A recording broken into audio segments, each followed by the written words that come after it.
MyPillow 2.0 is buy one, get one free with promo code WORD. MyPillow 2.0 temperature regulating technology is 100% made in the USA and comes with a 10-year warranty and a 60-day money-back guarantee. Just go to MyPillow.com, click on the radio listener square to the buy one, get one free offer. Just when you thought MyPillow couldn't get any better, MyPillow 2.0 gives you the best pillow ever. Enter promo code WORD or call 800-391-0954 to get your MyPillow 2.0s now. Terry Warzenis here from the Gateway Clipper. Experience a night out in Pittsburgh aboard our Captain's Dinner Cruise. See our beautiful city while you enjoy a delicious dinner, DJ music, and the great company of family and friends. Make your reservations now for a night out on the water at gatewayclipper.com. For over a century, local broadcasting has evolved with the needs of the community. We move past the stigmas of opinion journalism and bring the most relevant news online, on air, and on the go. You have trusted us with your news, sports, weather, and entertainment. Trust us to keep moving with you. Text radio to 52886 and tell Congress local broadcasting is here to stay.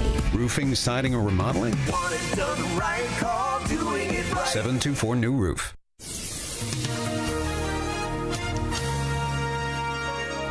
Tonight, clouds breaking with a shower late, low 57. Saturday, mainly cloudy with a passing shower, a high 76. For tomorrow night, cloudy, mild with a few showers, low 56. Sunday, sunshine and some clouds with a thunderstorm late in the afternoon, high 82, and a high 50 for Monday. With your AccuWeather forecast, I'm Andy Robb.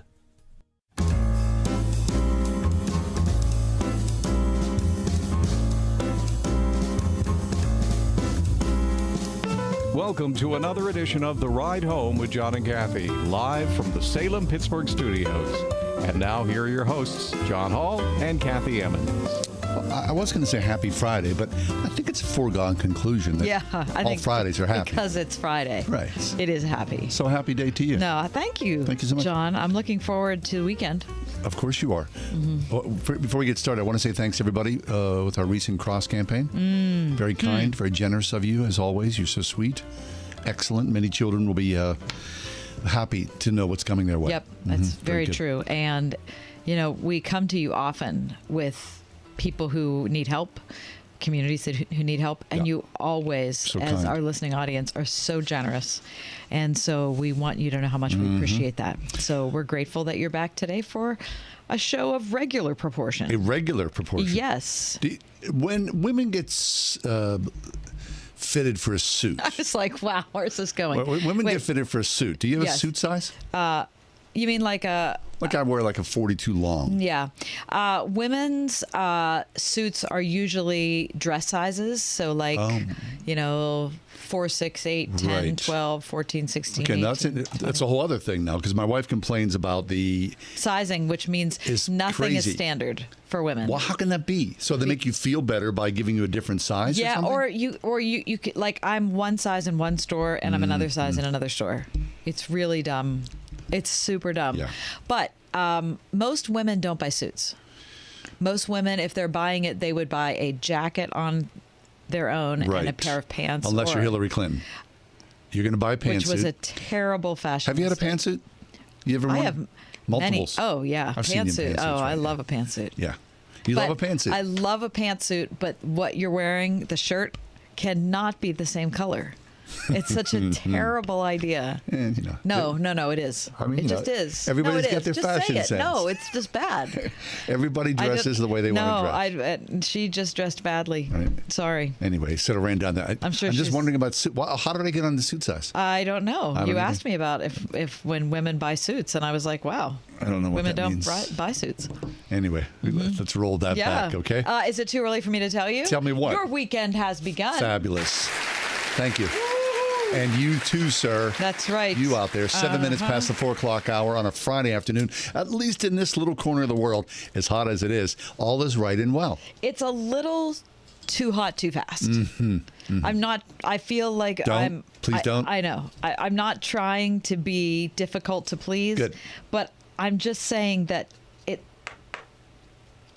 I'm just not quite ready. Right. I had to get up early this morning and do some house cleaning, and before that, I had to get all my shoes put together. I had to put all my winter shoes away. Oh, you're doing that? I did it. You did it. You made the transition today. Not the clothes, but the shoes I did. Right. Because I thought, I can't be living like this. It's kind of like when you sit down at a restaurant, and maybe the rare time you get an appetizer, and then all of a sudden your entree shows up, and you get, hey, too early, my friend. I really don't like that. Yeah. I want to enjoy my appetizer a little bit. I want to just have a minute to breathe. Right. I don't want my entree showing up, and then there's not enough room on the table. And then last time we went out, the two of us. That happened to us. Yeah. Do you remember that? Yes. A good waiter staggers and is aware of what's happening at the table, and then places the order. Just saying. We're going out together tomorrow night with our families. We are. Little bowling activity. But we're not going to say where it is. Okay. Some duck pin. Yeah, we're gonna do some duck pin, and then our families are going out together on Monday night. Right, and on Sunday we may see each other. Do we not have any? Nope, this is it. We have no other people in our lives. This is the end of your life. It's you and me and our families. We're dragging them along, just because we have no one else. It's just how we are. Gosh, it's a good thing we get along. Isn't it? Oh, it sure is. Good thing we get along. All right. Hey, even though we've been away for a few days with Cross International, the world continued to turn. Yes, it did. And news continued to happen. So a little catch-up all here. Without further ado, Kath, please give us the top 4 at 4.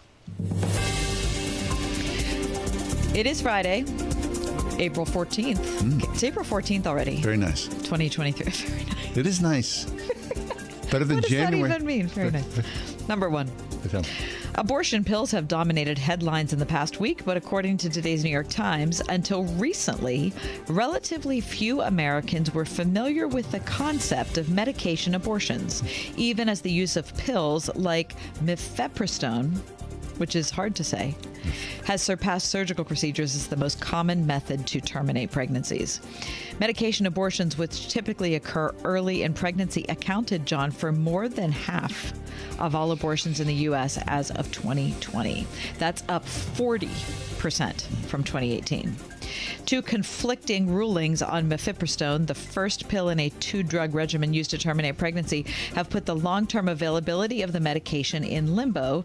Today, the Biden administration filed an emergency application to the Supreme Court asking the justices to allow the drug's accessibility while it pursues an appeal. The administration's brief is the first major abortion case to reach the justices since they overturned Roe v. Wade in June. Number 2. France's Constitutional Council today, John, they went ahead with it. They approved an unpopular plan to raise the retirement age from 62 to 64 in a victory for President Macron after 3 months of crazy town protests across the country of France. The council rejected some other measures in the pension bill, but the higher age was central to Macron's plan and the target of everyone's anger. He can enact the bill within 15 days. Unions have been organizing protests, 12 nationwide since January, but there have been all sorts of spontaneous demonstrations, kind of like the storming of the Bastille. And you can read more about that at CBS News. Number 3. Are you ready for this? Yep. You're not going to believe this. More than 2 feet of rain has brought Fort Lauderdale to a standstill, shutting down the city's airport, stranding drivers on flooded streets. The floodwaters started on Wednesday. It came as a surprise to many locals, despite the state being accustomed to daily torrents of rain and strong winds from hurricanes. It was like, said resident James Gainey, someone turned the faucet on over Fort Lauderdale and just walked away. Listen to this. Wow. The city was submerged under 25.9 inches of rain in less than 24 hours. How many? 25.9 inches of rain in less than 24 hours. Where does Isn't that outrageous? That's wild. One woman described the rain as of biblical proportion. Another man said, "This is way more scary and terrifying than any hurricane I've been through down here." Holy smokes. Wow. Read more there, ABC News. And number 4, I've got a weird animal story for you because it's a Friday. Excellent. The Berlin Zoo celebrated the 66th birthday of Fatau, the world's oldest known living gorilla, with a special dinner that included fruit, vegetables, and a watermelon with her age carved into it. Very nice. She's a lowland gorilla. She apparently was really into her birthday meal. Zoo visitors were allowed to be at the party and snap pictures of her. Apparently, her species would live 45 to 50 years in the wild. Reaching an age beyond 60, though, is a special feat even for gorillas that live in zoos. Wow. She came to the zoo in 1959. Prior to that, she was owned by a sailor who exploited her to pay his bar tab at a tavern. Isn't that terrible? That's your top 4 at 4. Where is she? She's at the Berlin Zoo.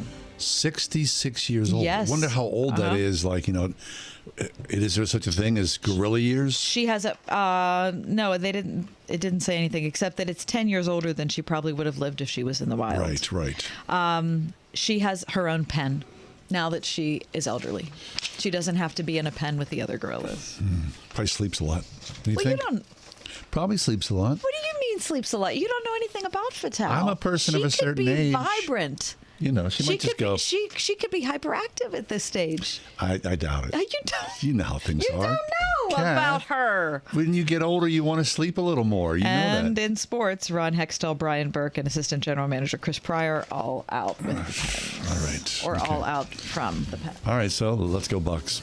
All right, we're going to take a quick break. Back-to-back home runs last night. A win in St. Louis. It was dreamy. Kurt Bjorklund will join us in a few minutes. Orchard Hill Church. We're going to talk about sex and gender. 101.5 WORD. Imagine surprising your mom with $2,000. If you're the winner in our $2,000 Mother's Day sweepstakes, you can. Enter up to once per day between now and May 11th to increase your chances of winning. For all she does, your mom is so worth it. Enter the $2,000 Mother's Day sweepstakes. Make your mom a winner today. Sign up at wordfm.com. Sponsored by Bedner's Farm and Greenhouse. If you have unfiled taxes or are in debt to the IRS, this is important news. The IRS just rolled out a new program to help struggling taxpayers more easily resolve their tax problems. It's called the Taxpayer Relief Initiative, and it opens up powerful new options for people looking to get back on the right track with the IRS. And no one knows this program like the professionals at Optima Tax Relief, America's most trusted tax resolution company. They've resolved over $1 billion in tax debt for their clients and have the expertise and experience to help you. One easy call to Optima can start the process, helping to put an end to your worries of wage garnishment, asset seizure, and other aggressive IRS actions. Make today the beginning of your fresh start with the IRS. Call the experts at Optima Tax Relief now for your free confidential consultation. Call 800-965-1433. 800-965-1433. 800-965-1433. Optima Tax Relief. Some restrictions apply. For complete details, please visit OptimaTaxRelief.com. People ask me sometimes, Lance, I'm worried about my finances, and I feel bad because I shouldn't be worried, right? I realize that inflation is going to be eating up money. I've got to do something to get around this crazy stock market and Biden's spending spree. Gold has, since the beginning of time, been the resource that God's people have relied on. The silver is mine and the gold is mine, is what the prophet Haggai said during a time of great shaking. To protect your retirement, I recommend that you diversify your 401k or IRA right out of paper assets and into physical gold. And the best way to do that is with Gold IRA from the Birch Gold Group. I want you to text the words FAITH, F-A-I-T-H, to 989898 and get a free info kit on gold IRAs. There's no strings attached to this, so just text FAITH, F-A-I-T-H, to 989898 and see what I've discovered here about gold and its ability to stabilize your investment and create a storage of wealth for you in unsteady times. Every summer, Pine Valley Camp changes lives, not just for the more than 100 underserved kids who attend each week, but for the many high school and college-age volunteers and staff who work with them as lifeguards, cooks, camp counselors, and more. If you're 16 to 25, apply now and come help make an impact and change lives in a fun, safe Christian family environment. Apply today at pinevalleycamp.org. Pine Valley Camp, rebuilding broken lives through Jesus Christ in Beaver County. Camp opens mid-June.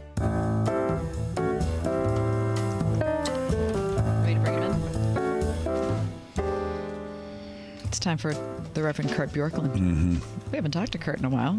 Always a pleasure to have him. Kurt's the senior pastor at Orchard Hill Church, and when we have a difficult question, sometimes we call him. Today's one of those days. Yeah. Kurt, happy to talk to you. Welcome in. Thank you. Good to be with you today. Our pleasure, Kurt. So, of course, if you're following along at home, and it's almost an impossibility not to, the notion of sex and gender have become extremely hot topics in American society today, yes? Absolutely, yeah. Everywhere you turn, there's a story in the news about some kind of gender transition or a flashpoint between different ideologies and groups. I don't know if you just saw this last week or so, maybe a little more than a week ago. Riley Gaines, who's a female swimmer, was speaking at San Francisco State University about the unfair advantage that Leah Thomas had as a male transition to a female, and the community erupted, and she ended up being barricaded in a room for her own protection for about 3 hours, and all of the hubbub after that. So, yeah, everywhere you turn, this is a huge question right now. Now, Kurt, I'm sure you're like me. No one wants to be, said, oh, you're a bigot. No one wants to say, oh, you're a transphobe. You want to approach this with love, but boy, it's hard to make sense of it for me. Yeah, it's it actually the issue in some ways has played to people's desire not to stand against anything. But what's happened in this issue that really has made it unique for Christians, I believe, from a lot of other issues where you might say we have truth and we believe the truth, but if you as culture and people in the culture want to live differently, live how you want to live. What's different is the sex transition surgeries that are being done on children. Yep. And some of the rhetoric and the almost forced to go along, like if you misgender somebody, supposedly it's an act of violence, and those kinds of things where it's like, well, okay, just because somebody doesn't necessarily believe that this person has transitioned doesn't mean you don't mean that they exist, don't believe they exist, or that you believe they're not of value, or that they don't have legitimate issues that they're concerned about. But it just means you don't have to necessarily say, yes, I believe that this guy in a women's swimsuit is really a woman who can swim faster because he went through puberty as a biological male. How do you communicate what you really think about it in a way that is kind?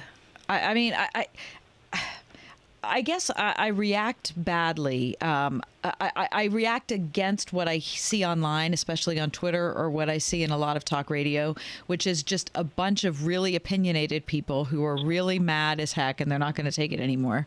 And it just comes off as being, it's rough. And I just don't think that it jives with being a Christian. But at the same time, things are being forced upon us. That's right. And so you don't want to not say anything. You don't want to be afraid to speak your mind. I don't know. How do you find the right way forward? Is not such a thing. Yeah, well, I'd like to think that way is findable.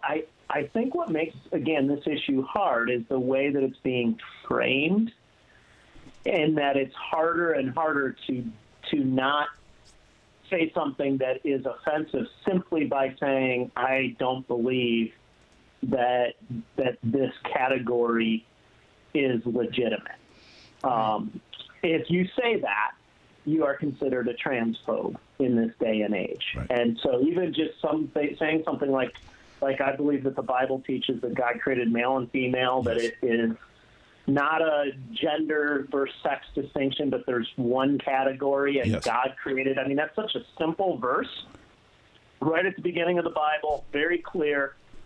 And so if you say that, then it's really hard to not be considered hateful just by simply saying that. But I think what you can always do is work to communicate as best you can in ways that are firm but also kind. So when possible, use people's own words and arguments. Don't hoist arguments onto them. In other words, say, okay, this is what you've said. This is how I see it and why I see it differently. Obviously, you don't have to confront everything that you disagree with. But I do think, again, in this issue, there's a little bit more at stake because of what's happening with kids. Right. And the gender transition. I feel like there is a need for the church to have a voice that says we don't believe that this is God's intention for people to go through transition surgeries at a young age. Certainly, when somebody hits a certain age, what they want to do is what they want to do. The other thing that I think is important is being able to distinguish between having a view and being hateful. Mm-hmm. And this is really simple, but like if you go to the Ten Commandments, I believe that taking the Lord's name in vain is sinful. And I think that's pretty well documented in Scripture. That's not a hard thing to say. But nobody thinks I hate everybody who, by making that statement, who uses the Lord's name in vain, or that I'm somehow a hater because I have said that. Nor do I feel the need to go out and correct everybody who uses the Lord's name in vain. When I'm in the grocery store and somebody curses, I'm not like, hey, you. You live and you say, I believe that God has given us a way for human flourishing. And if somebody else doesn't believe that, then I can live in parallel with them and still believe something different. Now, that's a more inane example because it doesn't impact other people in the same way that this issue does. Yeah. Kara Bjorklund is with us, Orchard Hill Church. We're going to talk about Orchard Hill and the different locations that it has before the end of the segment. But Kurt, I think you've landed on something that deserves a much longer conversation than we have. But how is it that we as Christians figure out how to speak about this in a way that is is direct? I'm having a hard time talking about it, as you can tell, because I really struggle with this. I have gender dysphoria in my own extended family. I recognize how painful it is. I never like to be flippant when I talk about this because I know that there are many, many people out there listening who have a deep emotional connection to this. So I'm trying to be as sensitive as I possibly can. But here's my concern. My concern is that we as Christians want to portray Jesus as accurately as we possibly can to a watching world. And sometimes I fear that we act more like the purity police. And so talk about how we stand up for what we think is right without lecturing the watching world. Yeah, I think, Kathy, there's probably two errors that Christians, the church, can fall into very easily, and we can probably vacillate between the two in the same conversation. And that is accommodating culture and not saying what is true. And because we don't want to be at odds with culture, we don't want to make Jesus appear bigoted, unkind, all of those kinds of things. And so we just simply don't say anything.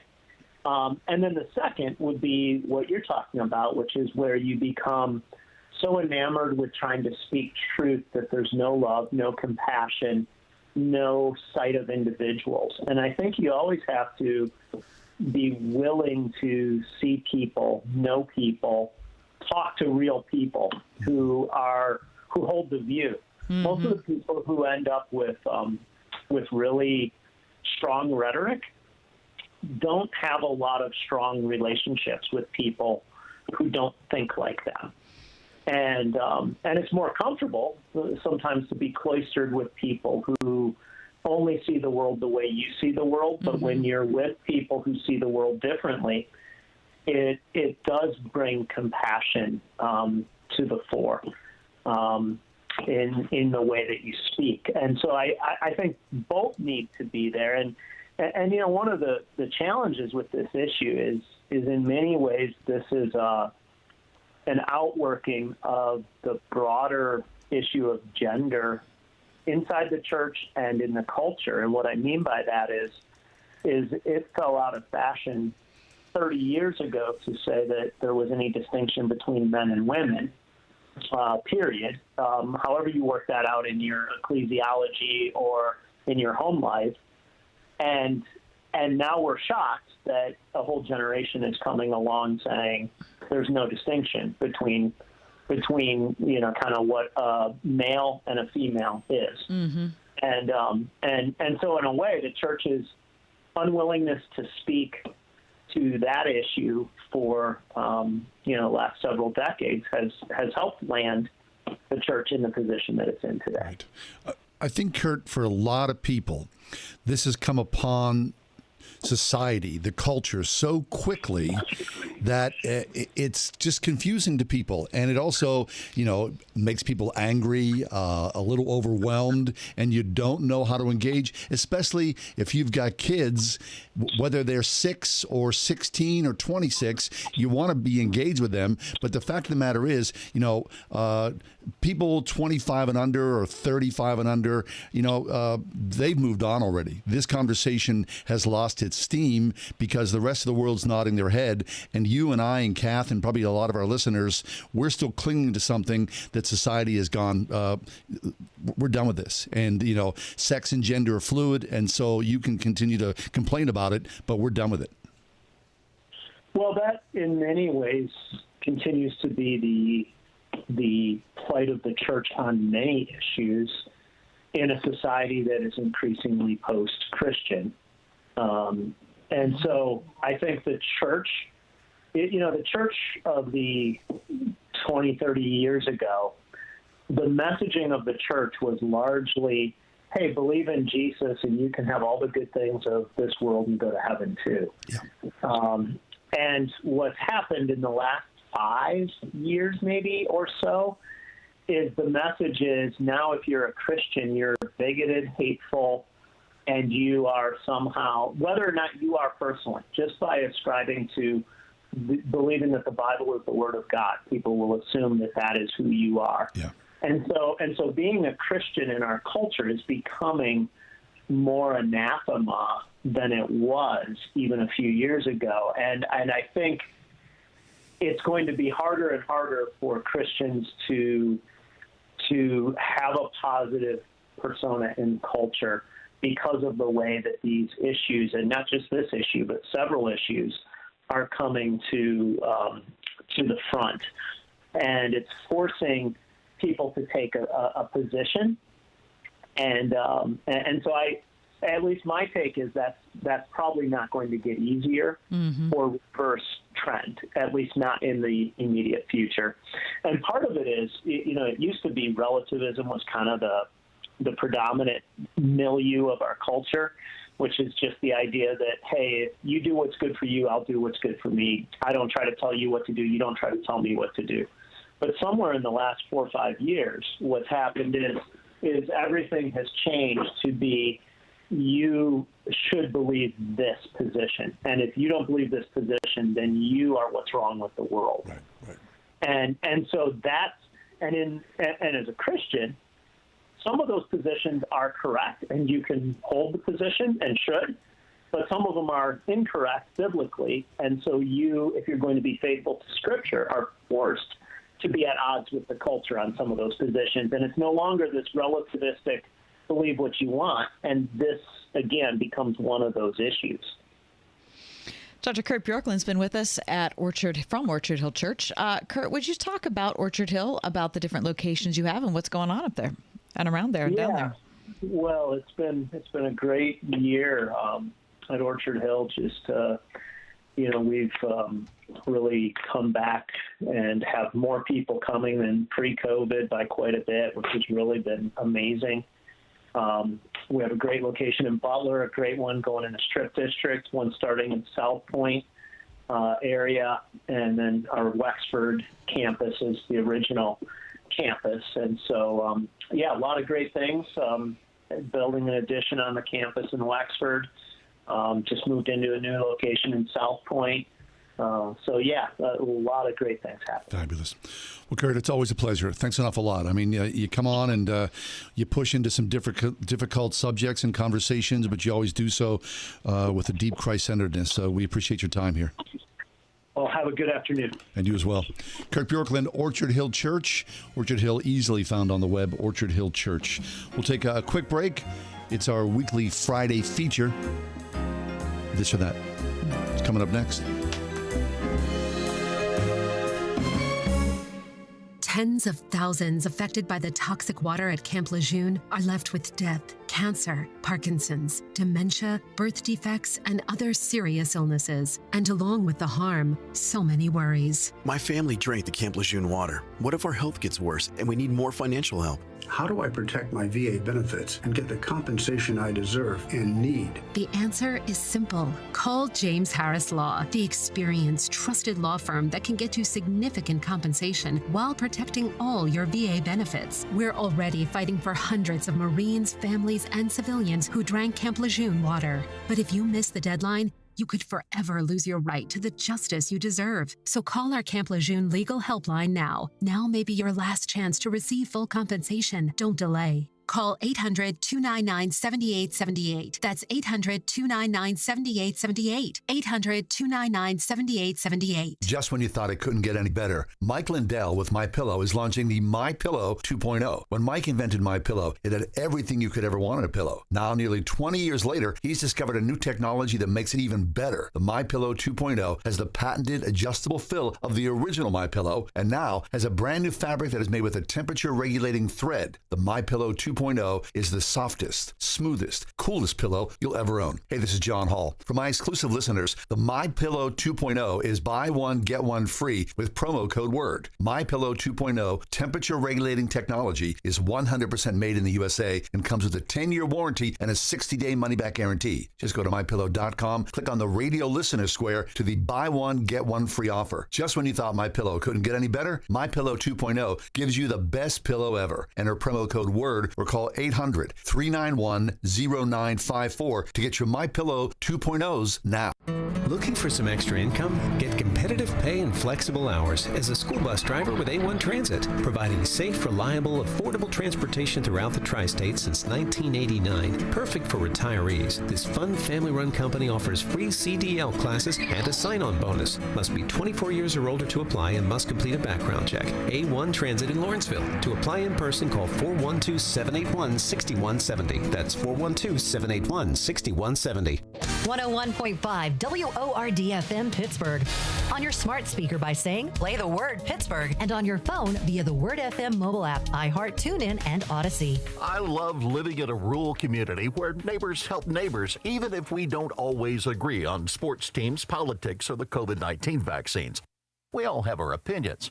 Getting vaccinated is your choice, and no one can make your mind up for you. Talk to your healthcare provider about your questions to help make a decision that's right for you.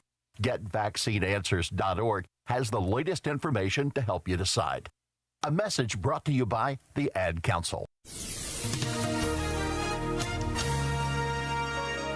Tonight, clouds breaking with a shower late, low 57. Saturday, mainly cloudy with a passing shower, a high 76. For tomorrow night, cloudy, mild with a few showers, low 56. Sunday, sunshine and some clouds with a thunderstorm late in the afternoon, high 82, and a high 50 for Monday. With your AccuWeather forecast, I'm Andy Robb.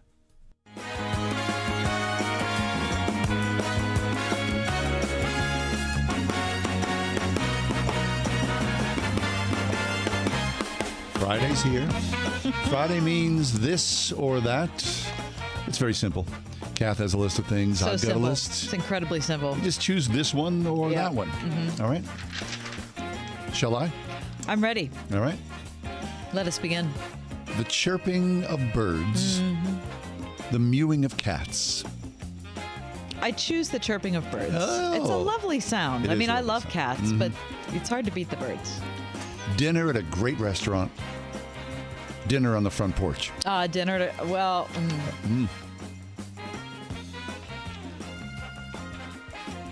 Okay, dinner on the front porch. It was hard. Oh, yeah. Peanut butter and jelly sandwich. So good. A tuna sandwich. Oh, my gosh. I don't know how you pick. They're the two best sandwiches in the world. This or that? I choose peanut butter and jelly if I can have rich chocolate Ovaltine along with it. If you had tuna, what would the drink be there? That would be any drink is fine, Okay. but I do need to have Swiss cheese along with it. Driving with the windows down. Driving with the air conditioning on. Driving with the air conditioning on. I hate driving with the windows What? down. I hate it. They're all down on I my hate car it. and the All sunroof. of my hair What? gets in my mouth. I don't even hate care. it. All right. Yeah. A cardinal. A blue jay. Blue jay. Ellis Island. Polish Hill. I'm going for Polish Hill. Of course you would. Is it still Polish? Yeah. Okay. A 4-week tour of Europe. Oh. A 4-week coast-to-coast road trip. Oh, in America? Coast to coast. They would both be so excellent. Yeah. I'm going to pick Europe. Aye. Potato salad. Potato pancakes. Potato salad. Oh. Okay. Sleeping 8 hours without once waking up. Staying up happy until 3 a.m. Staying up happy till 3 a.m. because I have no hope of sleeping that long ever. Liquid soap. A bar of soap. A bar of soap, except my bougie stuff that I very much like now. The beginning of spring. The beginning of fall. Beginning of spring. Oh. That's my this or that? Okay. John, if you're keeping track of the calendar, last Sunday was Easter. Did you know? What? No one told me. Yeah. What's going on? Yeah. So there were Easter baskets and there was coconut cream pie and all those sorts of things. Lovely. And so because of all that, I give to you today the sugar detox edition of this or that. Do you feel like that's necessary for you? I definitely do. Please, okay. Are you save ready? me. Are you ready for number one? Bring it. The health police are taking your Easter basket out of your cold, not yet dead hands. Which of the following do you desperately grab? The Sarah's coconut-filled dark chocolate egg or the bag of Jelly Belly jelly beans? The Sarah's dark chocolate egg. Okay. Yeah. That's primo. Number two, you can only ingest 300 more calories before you call it quits for sugar. Do you eat a pack of yellow Peeps or do you eat the Reese's peanut butter egg? The peanut butter egg. Okay. Oh, yeah, bring Good. it. I'm relieved to hear that. I was worried that he was No. Number three, as you, John, embrace a new policy of healthy eating, oatmeal for breakfast or cream of wheat for breakfast? Ugh, oatmeal. Okay. Thank you. Number four, for dinner, Yeah. green salad with a crisp vinaigrette or couscous salad with mango? No, green salad with a crisp vinaigrette. It's a Thank you. couscous roast. salad. Number five, a creamy avocado from the grocery store Yeah. or a honey crisp apple from Sorgles? Oh, the honey crisp, please, from Sorgles. Thank you. Sauerkraut or kimchi? Sauerkraut.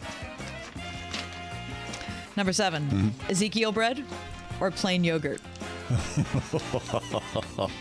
Oh, boy. Plain yogurt.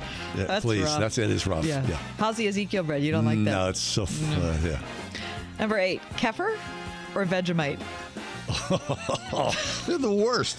Both of them are horrible. That's super nutritious. Vegemite. Really? You know what kefir is? Yeah. Yeah, okay. I'm not eating that. Kefir's like, I read about it today. It's like if you took plain yogurt and then you left it outside Yeah. for a week and then the sun came out. No, thank you. And then, At all. And then you ate it. Number nine, prunes or cottage cheese?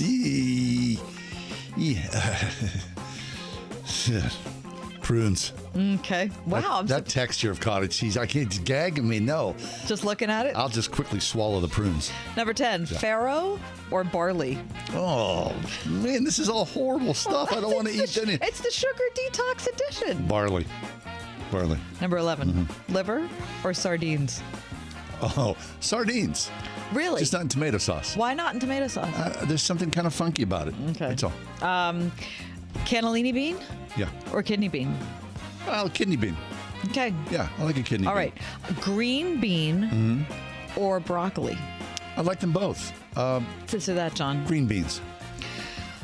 Last one, a blended kale shake every single morning with chia seeds and flax seeds, or just down a multivitamin and be done with it. Yeah, give me the multivitamin and let's move on with life. Thank you. 101.5 WORD. Okay, everybody in the car. Where are we going, Daddy? On an adventure. Yay!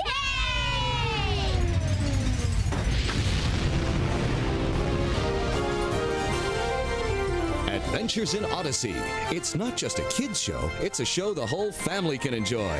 Listen on this station. Adventures in Odyssey, tonight at 8 on 101.5 Word FM, WORD. Doing it right, roofing, siding, remodeling, specializing in roof replacements for churches and places of worship for nearly 40 years. For the church roof replacement specialist in Pittsburgh and the surrounding area, call 724-NEW-ROOF today for a free quote.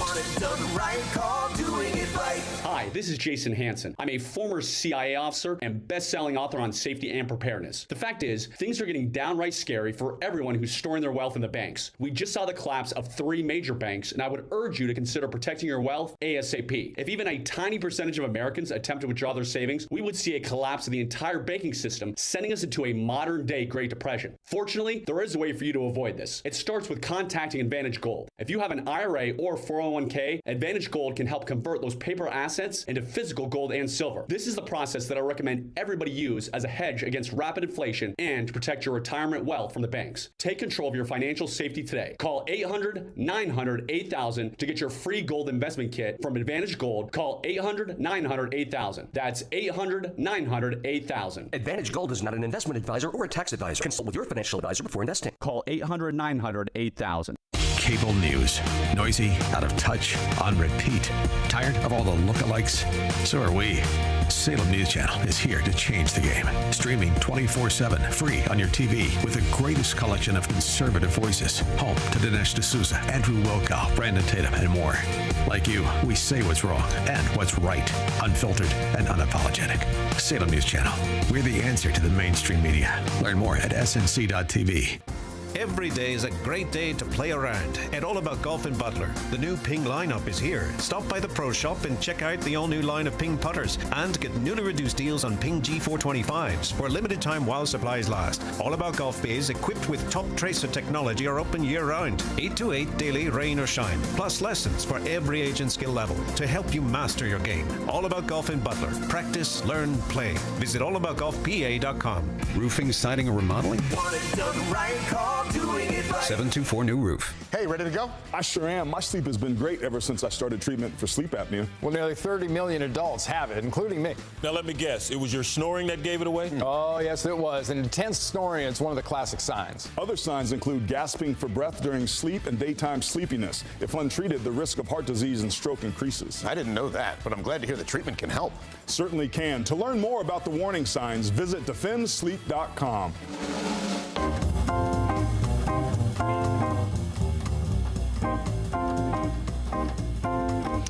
When I was in my late 20s, I decided, after already getting a bachelor's degree, that I was going to go back to school. And I was going to do something totally different. And so I went to the Art Institute of Pittsburgh, got a degree in interior design. And after I graduated from that program, I decided I was going to leave what I was doing and go into a whole new field, which is what I did. Being in the whole new field, though, for the first time in my life, meant that I might have to work on Sundays. Now, I had already worked retail. My very first job as a high school student was at the former Kaufman's, which turned into Macy's in Ross Park Mall on McKnight Road. And so, of course, you know, Kaufman's was open on Sundays. But we had a lot of people who worked in my department. And so I never had to work on Sunday. It's just, it was one of those things like I could always put it. Nobody even noticed. It was like there were more than enough people. And so it was just no big deal at all. However, fast forward 10 years, when I started working in retail, all of a sudden it was a big deal. So I was working in a retail store and I was doing design work there and sales work.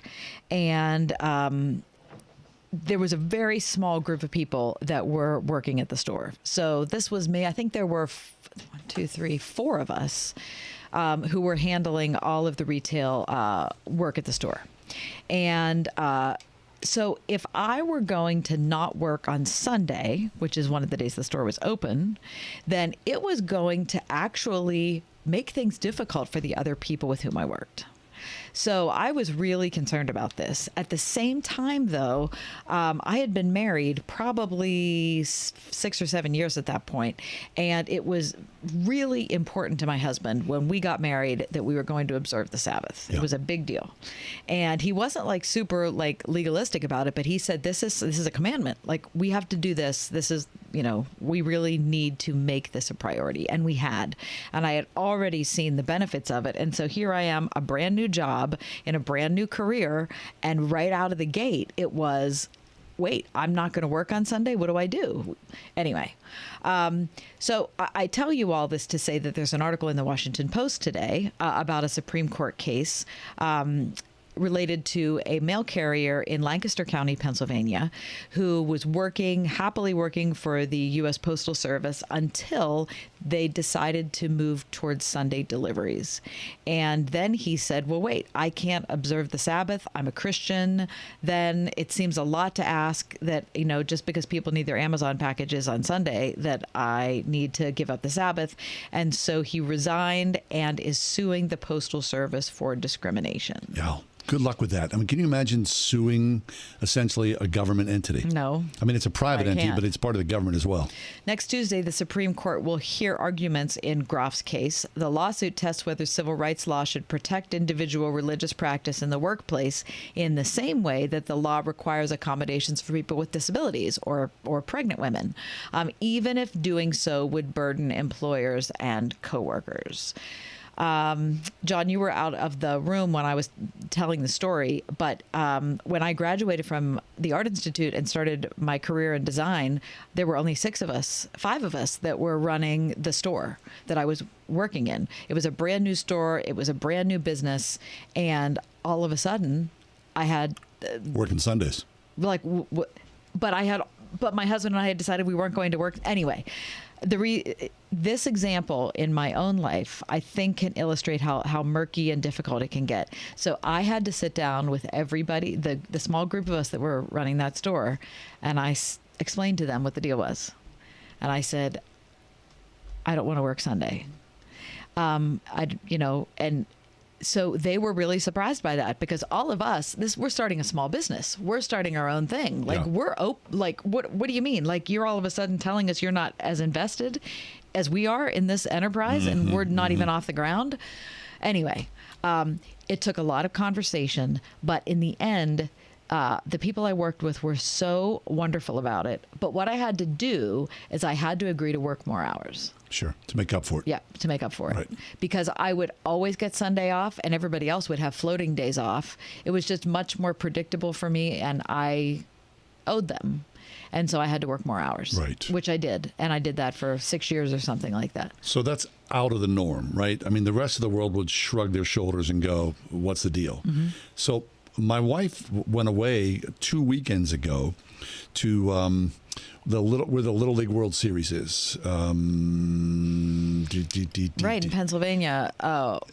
Why don't I know the name of that town? Why can't I think of it? Williamsport. Williamsport, thank you. Williamsport, Pennsylvania.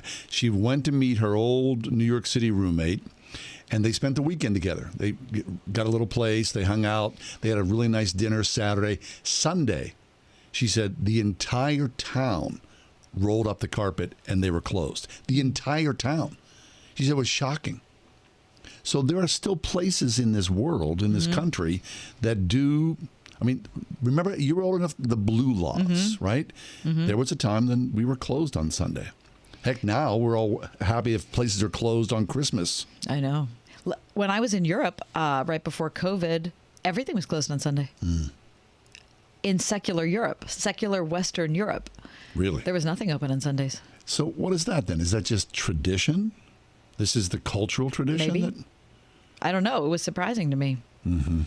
Well, good luck with that. So did you feel less than? Yes. Yes, of course. Explaining your religious faith to these friends and coworkers. Yes. And somehow you had to sort of back yourself into this. I just had to, I had to trust that if I was trying to honor God that it was going to work out one way or the other. Right. But one of the ways it could have worked out is I could have lost my job. Well, and I knew that.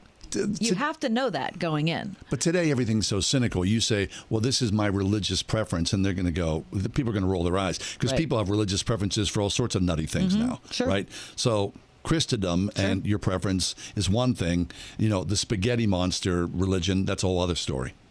The people I worked with were really wonderful about it. But, and they covered you. And yeah, but it took and we decided that we were going to keep it a secret from our corporate body, the larger organization that owned us. Interesting. Because, and we all agreed. I never asked them to do that, but they were like, you know what, let's not tell. Because HR would get a little cranky. Right. Mm-hmm. So whenever I could. But see, I think that's part of it. I don't know if I would feel comfortable suing over this. I just, like, I'm not, as a Christian, I don't think. We're not supposed to sue. Right. Don't be. Yeah, it does say that, doesn't it? Yeah. So I don't think I'd be comfortable doing that. But if you do go into a conversation, you have to be willing to give a lot. It's very complex. Yeah, because you're getting a lot of forbearance from your coworkers. Well, the Sabbath is holy. Just when you thought it couldn't get any better, Mike Lindell with MyPillow is launching the MyPillow 2.0. When Mike invented MyPillow, it had everything you could ever want in a pillow. Now, nearly 20 years later, he's discovered a new technology that makes it even better. The MyPillow 2.0 has the patented adjustable fill of the original MyPillow and now has a brand new fabric that is made with a temperature-regulating thread. The MyPillow 2.0 is the softest, smoothest, coolest pillow you'll ever own. Hey, this is John Hall. For my exclusive listeners, the MyPillow 2.0 is buy one, get one free with promo code WORD. MyPillow 2.0 temperature regulating technology is 100% made in the USA and comes with a 10-year warranty and a 60-day money-back guarantee. Just go to MyPillow.com, click on the radio listener square to the buy one, get one free offer. Just when you thought MyPillow couldn't get any better, MyPillow 2.0 gives you the best pillow ever. Enter promo code WORD or call 800-391-0954 to get your MyPillow 2.0 now. Let's see, if something costs less, but people are happier with it, that sounds like something to look into, and that's MediShare. Maybe you've heard switching to MediShare to pay for healthcare can save the typical family $500 a month, and that's huge, but it's also true that people are way more satisfied after making the switch, too. The customer satisfaction rate for MediShare is double that of the typical health insurance plan. Double. MediShare works. It's been around for more than a quarter century, and members have shared more than $3 billion of each other's bills. People love having telehealth and a huge nationwide PPO network. So, yeah, you can save a ton and like it better. Imagine being happy with how you're taking care of your health care. So if you're self-employed or part of the gig economy, or you just want a plan you're happy with, you can call right now and get a price within 2 minutes. A very, very smart use of 2 minutes. Here's the number you need. 844-45-BIBLE. That's 844-45-BIBLE. 844-45-BIBLE. Every summer, Pine Valley Camp changes lives, not just for the more than 100 underserved kids who attend each week, but for the many high school and college-age volunteers and staff who work with them as lifeguards, cooks, camp counselors, and more. If you're 16 to 25, apply now and come help make an impact and change lives in a fun, safe Christian family environment. Apply today at pinevalleycamp.org. Pine Valley Camp, rebuilding broken lives through Jesus Christ. In Beaver County, camp opens mid-June. For over a century, local broadcasting has evolved with the needs of the community. We move past the stigmas of opinion journalism and bring the most relevant news online, on air, and on the go. You have trusted us with your news, sports, weather, and entertainment. Trust us to keep moving with you. Text radio to 52886 and tell Congress local broadcasting is here to stay. You know, nowadays, if you adopt a cat, did Which this happen? we both have done. Just recently, we had to sign a pledge that we would keep the cat indoors. Right? Well, listen, they called me from the place where you adopted your cat to see if I thought you would keep the cat indoors. Oh, right. How about, did they call you, Lex? During the show. No. No. Okay. Well, the place that I adopted my cats from made me fill out a really long questionnaire. Like it took me like 10 minutes. It was so long. Like a little affidavit. Mm-hmm. And they're like, "You're not going to keep your cat outside, right?" Mm-hmm. And I was like, "Yeah, of course not." Okay. Well, there's a lot to be said about that, right? Because if you've ever had a cat, now I admit, years ago I did have a cat that was an outdoor cat. Right. It was a killing spree. A lot of people have outdoor cats. Right. I mean, but you know the cats are going to kill birds. They're going to kill chipmunks, anything, rabbits. They're going to get their hands on. And then that cat would come to my door and present it to me as an offering. And I'd be like, oh, geez, I'm so sorry. I know. So now we have a cat. It's They're an animals. indoor cat. They are. So anyway, in Australia, apparently, Australia is trying to impose a national cat curfew. That it's illegal now for pets to leave their owner's property between the hours of 8 p.m. and 7 a.m. Really? So you have to keep your cat in at night? Mm-hmm. Oh, that's interesting. Yep, to keep your cat from a life of crime. Keep your cat from a life of crime. One municipality on the outskirts of Melbourne has so far issued 122 tickets this year. You get a ticket if your cat's out. Yes, which would include a large fine. Mm-hmm. Yep. Why? I guess they have too many cats, or the cats are fighting, or. Well, there's just the ecosystem is suffering. They're saying right now. Here's what they're saying. How? Killer cats. Oh, so cats are like killing. Right. They have what do they have? There's some kind of animals. No. What are they called? They're these little animals. Sorry, let me just go. The kookaburra. Looking at an article here from bilbies and numbats. I don't know what they are. Small animals such as bilbies and numbats. And cats like to hunt them. Yes, they do, and kill them by apparently the tens of thousands. Oh. So, as you might imagine, Australia, I mean, it's a wide open country, isn't it? It's a big country. It's enormous, but where people live is such a small portion. Yes, very condensed. A couple of major cities, right, out in the wilderness. I mean, yeah, I'd like to see my cat roam, but I don't want to as well. I know, because rabbits would frequently appear. I have 14 litter boxes in my house. 14 litter boxes? Because Charlotte cannot figure it out. That's borderline cat and crazy. And listen, I thought to myself, I could just maybe I should just let her go outside. Do you know what I mean? No. But then she's very prissy and it's uncertain and she might get dirty. Save the birds, save the rabbits, save the chipmunks. What about my house?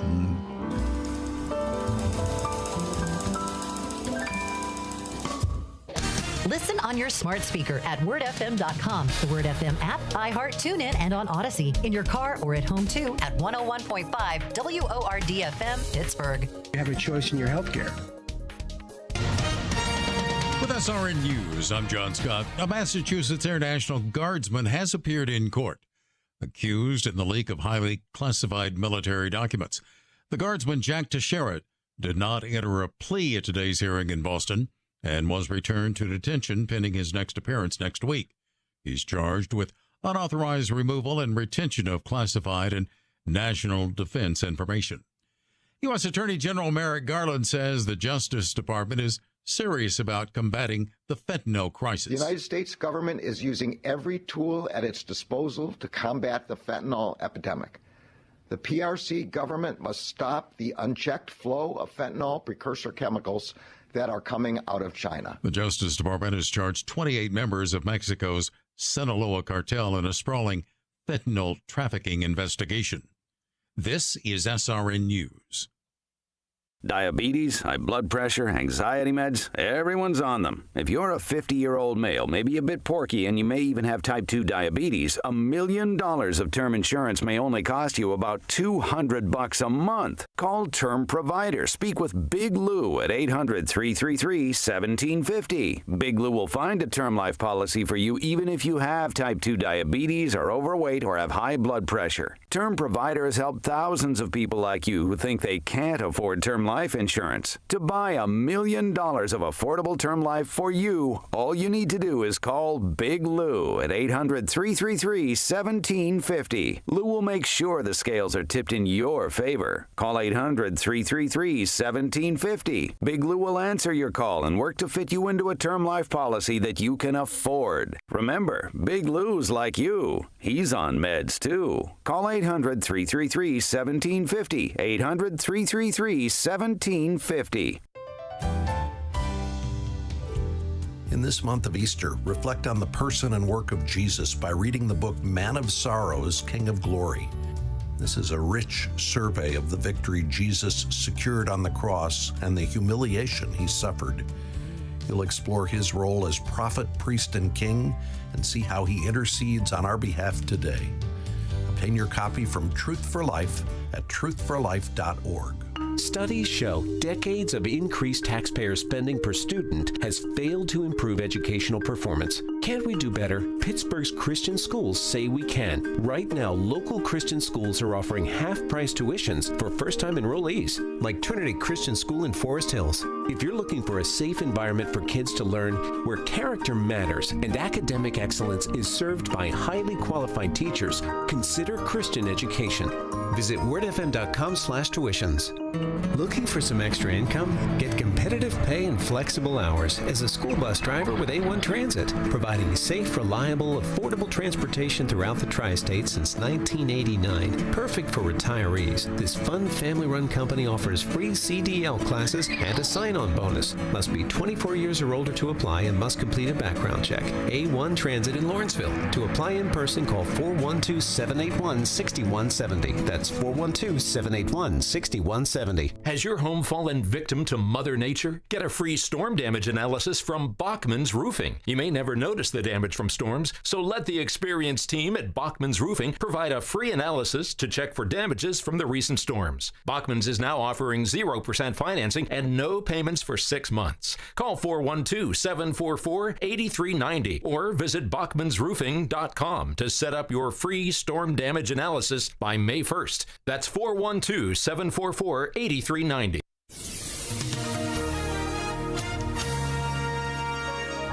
Tonight, clouds breaking with a shower late, low 57. Saturday, mainly cloudy with a passing shower, a high 76. For tomorrow night, cloudy, mild with a few showers, low 56. Sunday, sunshine and some clouds with a thunderstorm late in the afternoon, high 82, and a high 50 for Monday.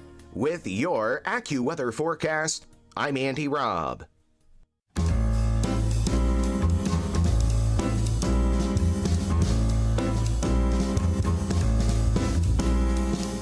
Welcome to another edition of The Ride Home with John and Kathy, live from the Salem-Pittsburgh studios. And now here are your hosts, John Hall and Kathy Emmons. Hey, good afternoon. Beautiful, happy to be with you here today. Lovely, weekend's here. Very nice. Happy weekend to all people. Mm-hmm. Within the sound of our voices. For all of you who donated over the last 3 days of our campaign supporting kids in Central America, we just want to say thank you. Thank you. It's a lot to ask to sit through programming like that, especially if you've already given. We get that. Or if you gave recently. Yeah, and so I don't know. I just want you to know how grateful we are that you continue to be generous to these ministry partners that we have. And so thank you. Without a doubt. Okay, a loneliness... Epidemic. Epidemic. Can I just break in, though, and say I forgot to say that if you missed anything in the 4 o'clock hour, including our weekly feature, This or That, you can always download our podcast wherever you get your podcasts. Thank you. At the conclusion of today's show, Lexi does an outstanding job just, putting that thing right up there for you so you can get at it. I want to say one thing about Lexi. The Ride Home with John and Kathy. One thing. You never know who's walking in the door when you get a new employee, right? That's for sure. And so considering where we are in, this generation and social and stuff like that, wait, when my phone rings, or my kid's phone rarely rings, they'll look at me like, an alien has come down from the heavens above, and I will never answer that. Right. So Lexi is our new producer. You should hear her on the phone. I mean, She's got great phone chops. Yes. And this is from a generation. Super good phone skills. I agree. We grew up on the phone. I mean, I was a salesman on the phone. So you see a 23-year-old with great phone skills. Excellent job, Lex. Excellent job. Gives me hope for humanity, your phone skills. You know why? That's teen. Hey, teen. Pick up the phone. Pick up the phone. Someone's calling you. That's what teen said. Right? I mean, now when someone's calling Lexi you. was growing up, teen was like, look, come on, let's practice some phone skills. Pick it up, please. Yeah. Coming up this hour, the Week in Review is at 5:30. What was everyone talking about this week? What are we reading, watching, eating, all that stuff. Things to do in Pittsburgh this weekend. And at 5:25, stop telling people what you do for a living. Stop telling people. I don't want to do that at all. Do you? Okay. I mean, when you do, you get forced into that. This is another question you get. People say, "Where do you live?" People want to pigeonhole you quickly on that, don't they? Yep. That's very interesting to me as well. Like your worth and value is determined by your zip code. Yeah. Right. It's one thing your worth and value. That's an old money thing. I think so. Yeah. That's an old money thing. I was with a buddy of mine years ago, and we were kind of doing this thing, meeting people. That was a question that came up all the time. Where do you live? Tell me where you live. And afterwards, I was like, "Do you see that?" And he was like, "What are you talking about?" And I go, "They want to know my worth and value. What neighborhood am I from? Who am I representing?" Very interesting, isn't it? All right, I interrupted you because you were talking about the epidemic of loneliness. Oh, right. Okay. So being a human, of course, can be lonely because why? Life is hard. U.S. Surgeon General Vivek Murthy said in 2017 that Americans were living through a loneliness epidemic due in part, this is from the Surgeon General, Americans are living through a loneliness epidemic due in part to oppressive and impersonal workplaces.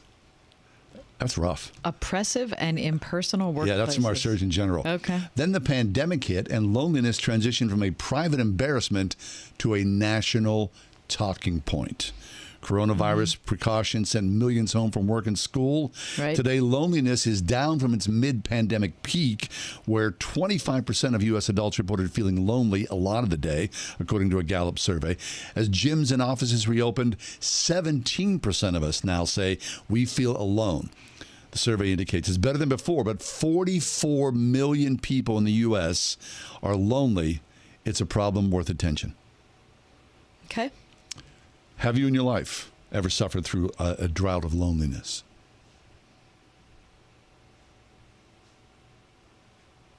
I don't think. I'm thinking. Never. I've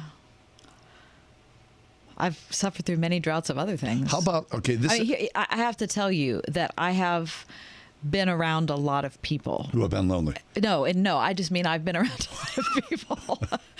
When I was in college, I lived with 6 girls. Oh gosh, you're never lonely there. Right, you know what I mean? You had 5 sisters. You didn't have a chance to be lonely. I longed to be lonely. Right. But here's the thing. I grew up as kind of an only child because my sister was 12 years older than me. And I never ever remember being lonely because I mean, seriously, I had no friends, but I read a lot of books, which is a super sad story. No, that's fine. But that's just the way it is. You don't feel lonely. Loneliness wasn't a part of my.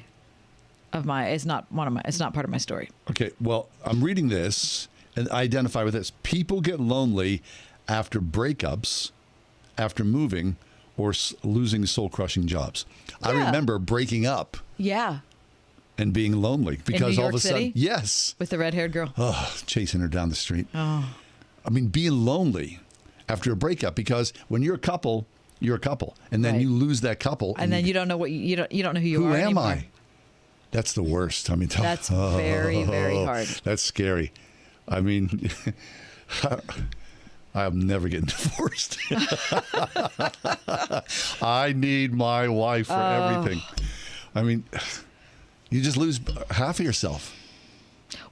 Do you think technology exacerbates this? Yes, because it's so shallow. Like my kids will go, we did, and I'm like, wait a second. Who's we? You're in the back room by yourself. Well, who's we? He goes, well, my guy's online. I've never met these people. I've never had a conversation with these people. I've never looked them in the eye. I don't know who we is. And I think we come and go. Yeah. Right? We is a circle that. Well, how about the circle of we that had the guy in it who broke all of the confidential U.S. that wackadoodle. secrets. But see, that's what happened, right? It was a small cadre of people who met online, and perhaps they were lonely in real life, but they had an affinity for one another. They had a common viewpoint. The next thing you know, like... Oh, I'm going to brag and show you how connected I am. Yeah. Here's some state secrets. Don't tell anyone, because this is our own little group. Everyone's going, okay. And then let me share it with that. Let me share it with that. Boom. What a mess that is. That's a total mess. That's a horrible, horrible All right, so let me just flash back, though, to being a kid. And you know how I said I was... Never lonely. But I spent a ton of time alone. Yeah. Or just with my parents. Because you were bookish. And I was bookish, and I really did not have very many friends. But what if I was the same way, the same kind of kid in the same family, and had a smartphone? Okay. I would have known that I was alone. And... I probably would have been lonelier. I probably would have been lonely.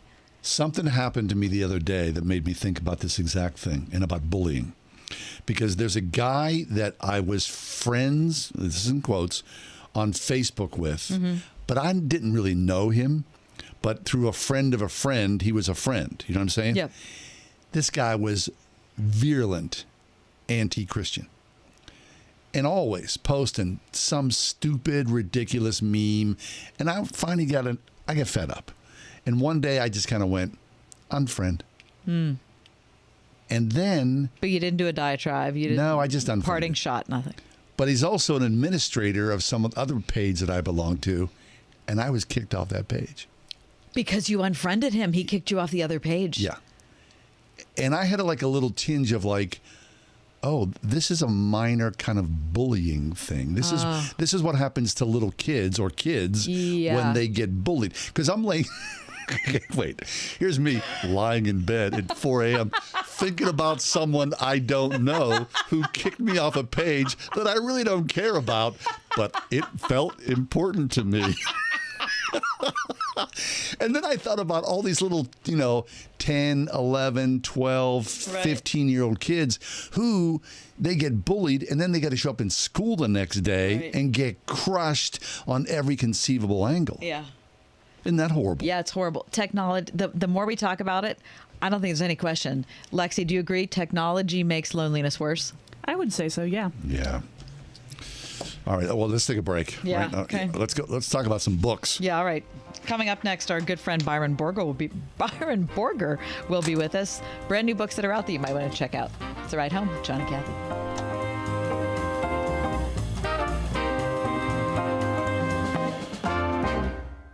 101.5 WORD. Everywhere you go, anywhere you go, Word FM goes with you. That's because we're no longer trapped inside a radio. We're now everywhere you are, and you carry us around in your pocket. We're ubiquitous. There's an app for that, right? On TuneIn, on iHeart, on our own app, on wordfm.com. The iPhone. The iPhone. The iPhone. iPhone. On your iPad, iPhone, and Android. We're always with you because we're inside your pocket. Whatever you do, don't lose us. 101.5 WORD. The Easter weekend was fabulous. And now that spring is here, of course, that means weddings, graduation parties, you name it, right? Everything outdoors. And if you're planning a party, we suggest the Spring House in Marcia. Hey, Marsh.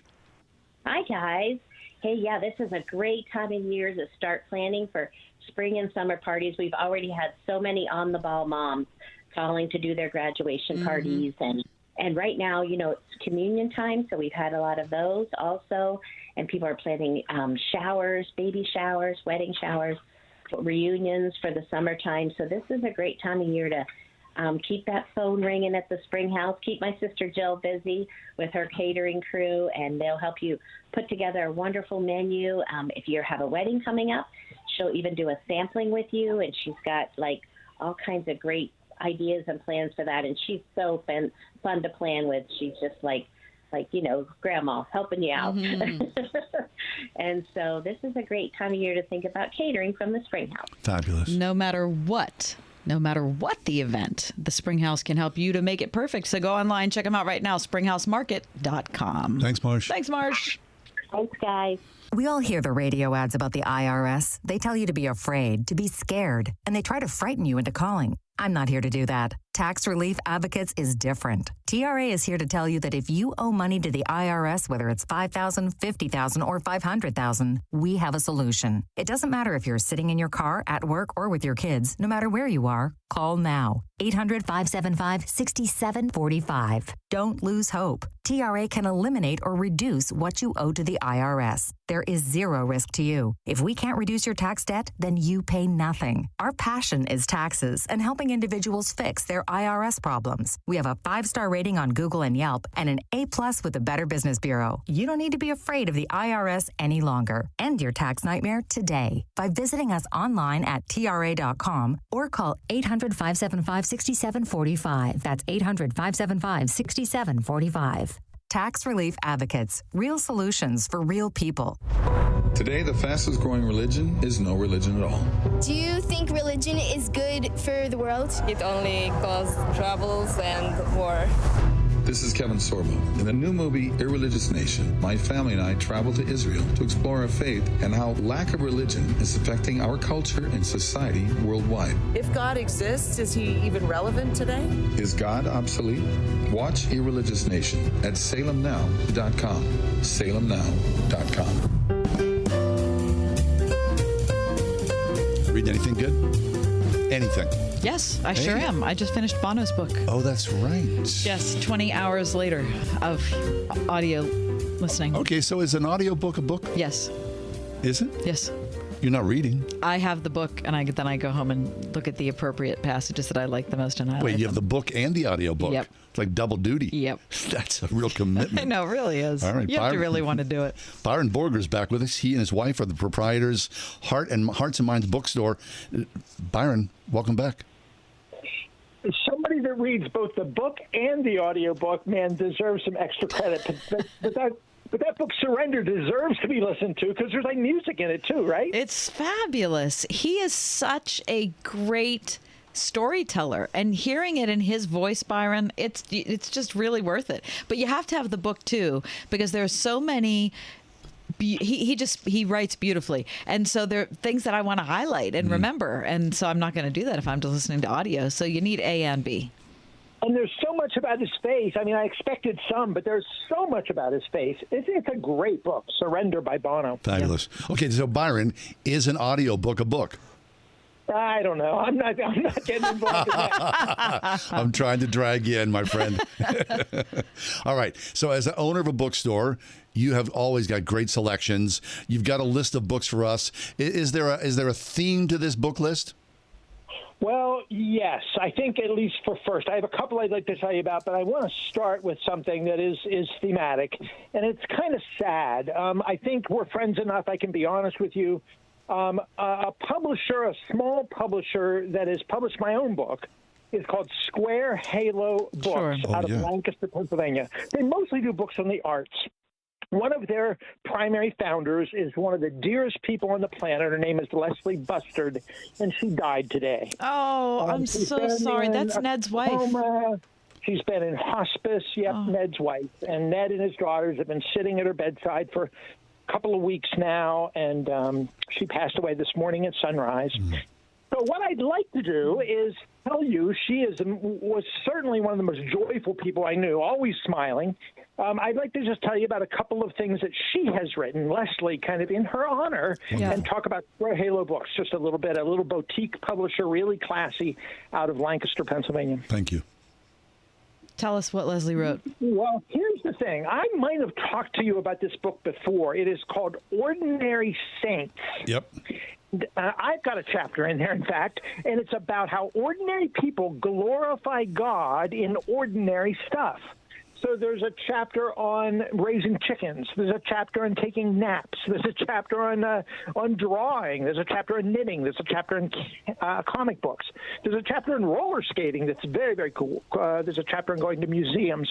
So it's all these different people that each have written little pieces, one about coping with mental illness, one about chronic pain. So it's some heavy stuff, but often quite whimsical stuff. And dear Leslie has a chapter in there on homemaking, on turning your house into a home.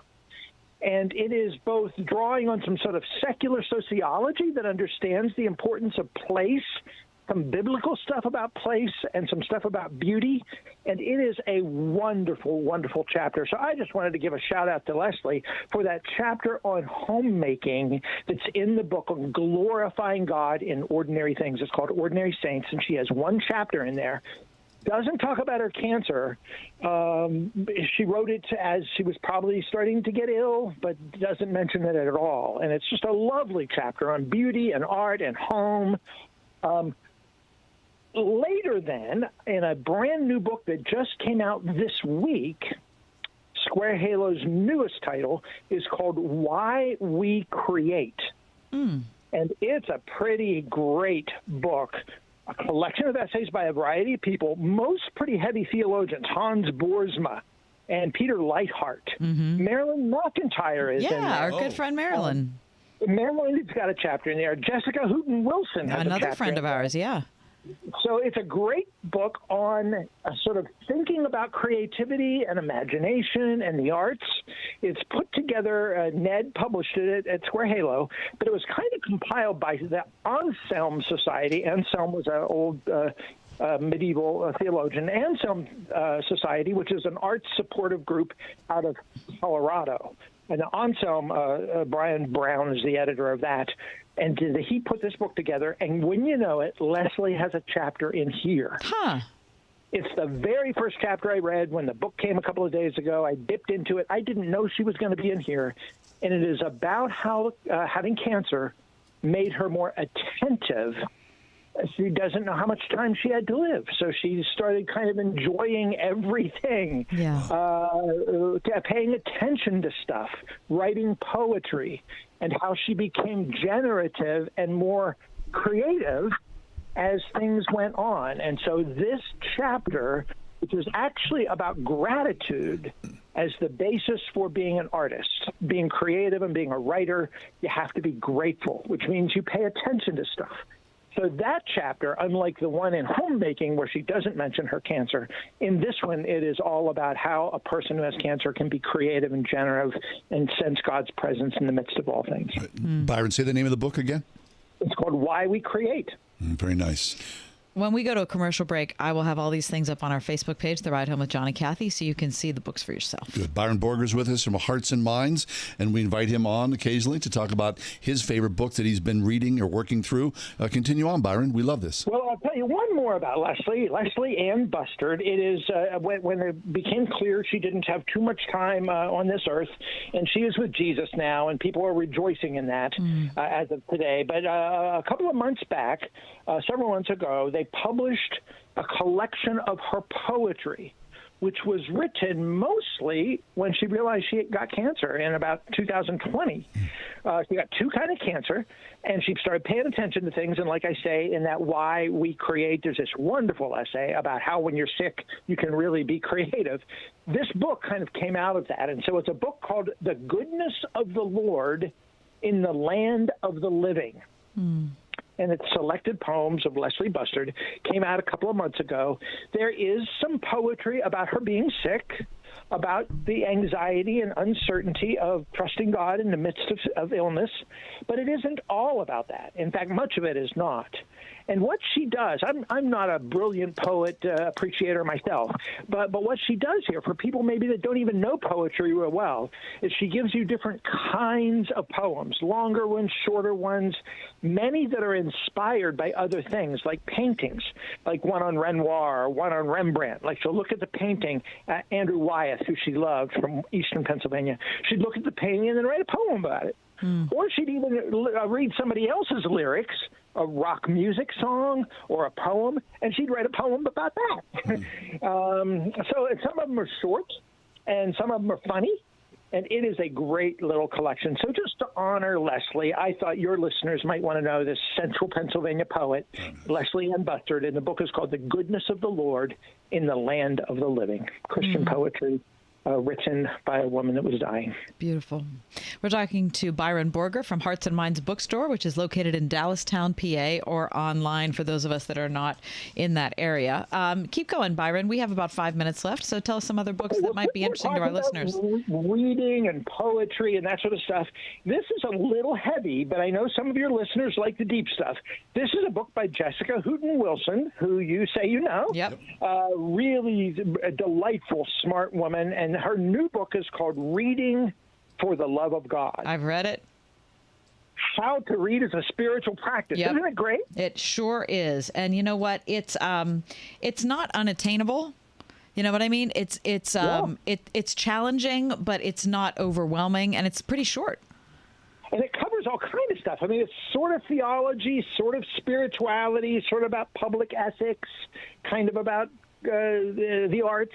She makes a case for reading as a means for transformation. Yeah. And whether you're reading fiction or nonfiction, I think I've talked with you before about her wonderful book about how literary saints can sort of keep us company in our spiritual journey.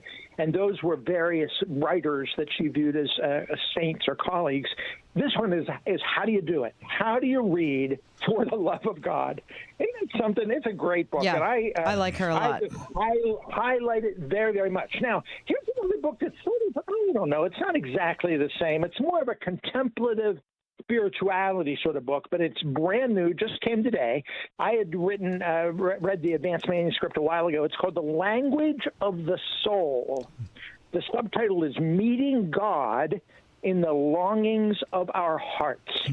It's by a dear friend named Jeff Crosby, who you should have on the air sometime if you haven't. He's now an author, but he was the head of InterVarsity Press for a good long number of years. And now he's the head of what's called the Evangelical Christian Publishing Association, ECPA. So he is the top dog into the religious publishing world. And this new book looks at what he calls our interior longings, the longing for home, the longing for a life of integrity, the longing for freedom from fear and anxiety, the longing for forgiveness, stuff like that. Then he looks at our what he calls exterior longings, which is community and friendship and meaningful work, a sense of vocation. And then he looks at our eternal longings, which is for God and ultimately for heaven. What's really cool about Jeff is he came to Christian faith by going into a mom-and-pop Christian bookstore. When he was a high school kid, his girlfriend's parents owned a bookstore, a little mom-and-pop bookstore. And he went there, and they gave him some Christian music albums, and the contemporary Christian music touched him. He was a music lover, and he became a Christian. Started working at that store. So he worked in a store, then he ran a store, then he ran a publishing house. Now he's the head of the industry, the Evangelical Christian Bookstore. He's done everything in the Christian book world, and this book sort of tells the story of how his longings and his heart's desires are ultimately always sort of pointing towards God. He uses themes of music a lot. There's a lot of music themes in the book, which anybody that likes music will really kind of dig this. It's a very artful book, a very gentle book, a very well-written book, The Language of the Soul by Jeff Crosby. Okay. Excellent. Good, Byron. Keep on going. We got a little more time. Well, I'll tell you what. If you want a book about spirituality, this is maybe the book of the season, and it, too, is brand new. I'm only partway through it, but it is called A Different Way by Christopher Hall. Chris Hall is the president, or was the president, of Renouvare, which is Richard Foster's contemplative thing. Right. Mm-hmm. He was the chancellor and eventually the provost of Eastern University, used to be Eastern College, Eastern University out in Philly. So he's written books on the early church fathers, the Orthodox guys, you know, the desert monks and stuff. So he knows church history really well. And this book, A Different Way, the subtitle is this: Recentering the Christian Life Around Following Jesus.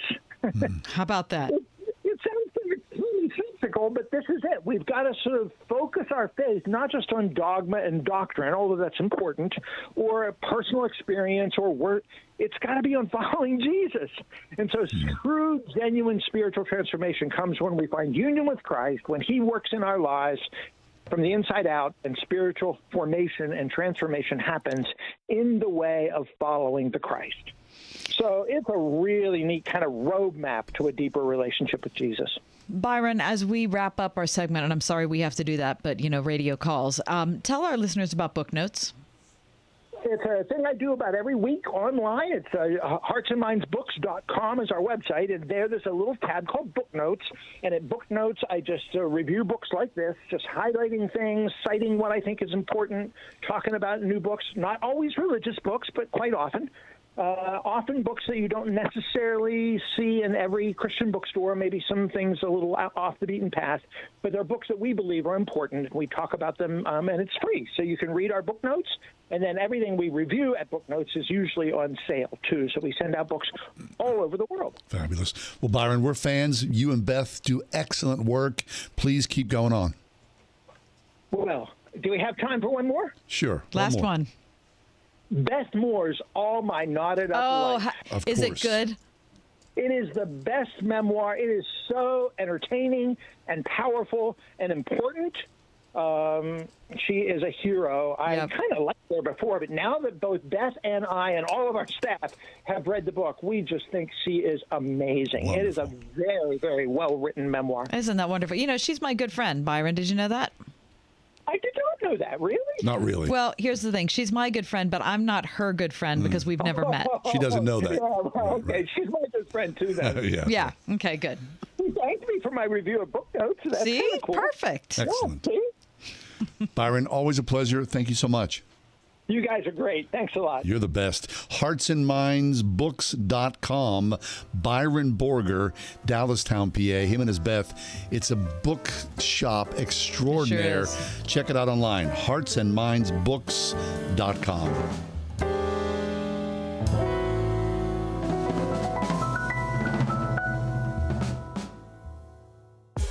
Wouldn't it be great to work in a place that makes a positive impact on the people, businesses, and churches around you? That place exists. I know because I work there. My name is Cassie, and I'm the digital marketing specialist with Salem Media Group in Pittsburgh. Right now, 101.5 Word FM and Salem Surround have an opening for one talented salesperson to join our team. Is that you? We'll bring the training, you just bring the talent. An understanding of digital marketing and some direct sales experience will definitely help you stand out. What are you waiting for? Take the first step to a career that is challenging, rewarding, and helps to create terrific results for our amazing customers. Join the sales team at Salem Media Group, Pittsburgh. Email your resume to brad.marshall@salempittsburgh.com. That's brad.marshall@salempittsburgh.com. Salem Media Group is an equal opportunity employer.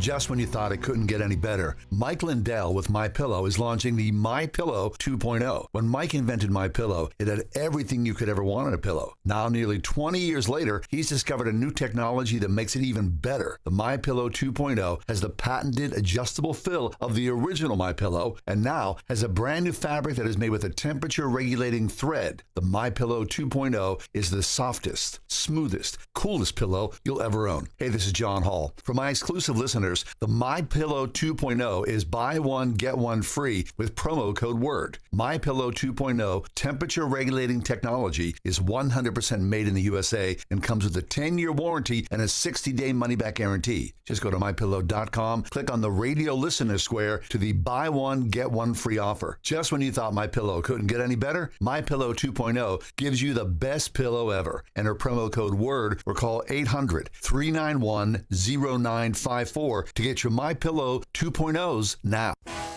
Terry Wirjonas here from the Gateway Clipper. The best way to see Pittsburgh is aboard a Three Rivers sightseeing cruise. Join us and experience our city and learn something about it too.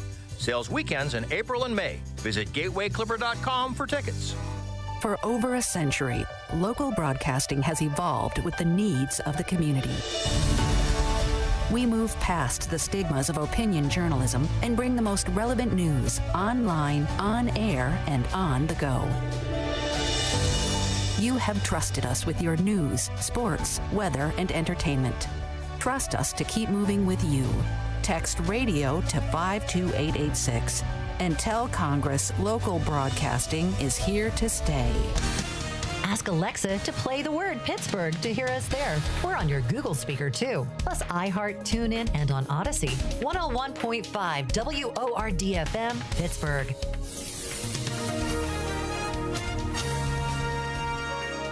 Tonight, clouds breaking with a shower late, low 57. Saturday, mainly cloudy with a passing shower, a high 76. For tomorrow night, cloudy, mild with a few showers, low 56. Sunday, sunshine and some clouds with a thunderstorm late in the afternoon, high 82, and a high 50 for Monday. With your AccuWeather forecast, I'm Andy Robb.